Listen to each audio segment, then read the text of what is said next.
Hi, Israel Putnam families. Most of you know me. I'm Miss Ezzo. This is my daughter, Olivia. And we're going to read you one of our favorite stories. It's called No Jumping on the Bed by Ted Arnold. We hope you enjoy it as much as we have.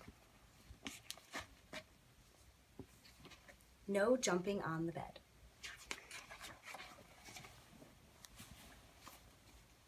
In his room, near the top floor of a tall apartment building, Walter was getting ready for bed. His father said, "If I told you once, I told you 1,000,000 times. No jumping on the bed. One day it's going to crash right through the floor. Now lie down and go to sleep." Walter plopped down on his pillow, squeezed his eyes tight. "Good night," his father said. He turned off the light and pulled the door almost shut. The room was dark and quiet, except for a soft thump, thump, thump, coming from the room above. "That's Delbert upstairs," thought Walter. He switched on the lamp. "If Dilbert can jump on his bed, so can I." Walter jumped higher and higher until his hair brushed the ceiling. When he landed, the mattress creaked, the floor cracked, and his whole bed tipped up sideways. Then down through the floor went Walter, bed and all. Walter's bedroom was directly above Miss Hattie's dining room. She was quite surprised when Walter landed in her spaghetti and meatballs.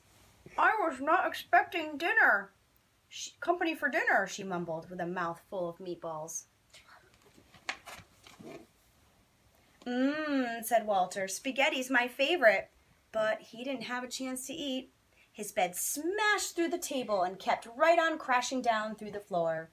Down and down fell Walter, Miss Hattie, the spaghetti, the bed, and all. Mr. Matty didn't even notice a bed coming through his ceiling until a meatball bounced off his head. Miss Hattie landed in his lap and Walter splashed into his aquarium. "I already had one bath tonight," said Walter.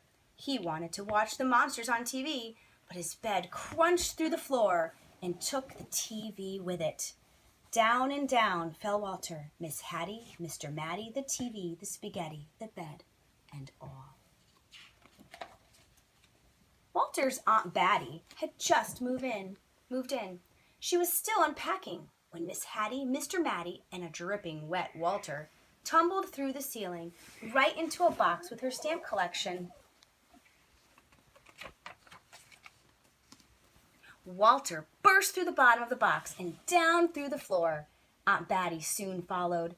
Down and down fell Walter, Miss Hattie, Mr. Matty, Aunt Batty, the stamps, the TV, the spaghetti, the bed, and all. Patty and Natty had worked for days building a house of blocks. Afraid that fatty cat might knock it over, they shooed her out. Then the upstairs neighbors came through the ceiling.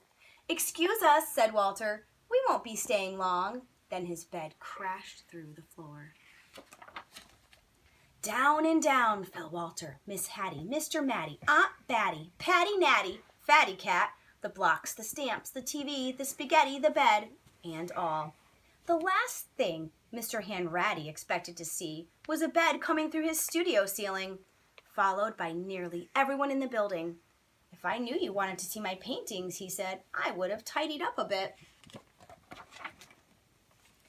Then his floor caved in and everyone followed Walter's bed down through the hole. Down and down fell Walter, Miss Hattie, Mr. Matty, Aunt Batty, Patty Natty, Fatty Cat, Mr. Hanratty, cans of paint, the blocks, the stamps, the TV, the spaghetti, the bed, and all.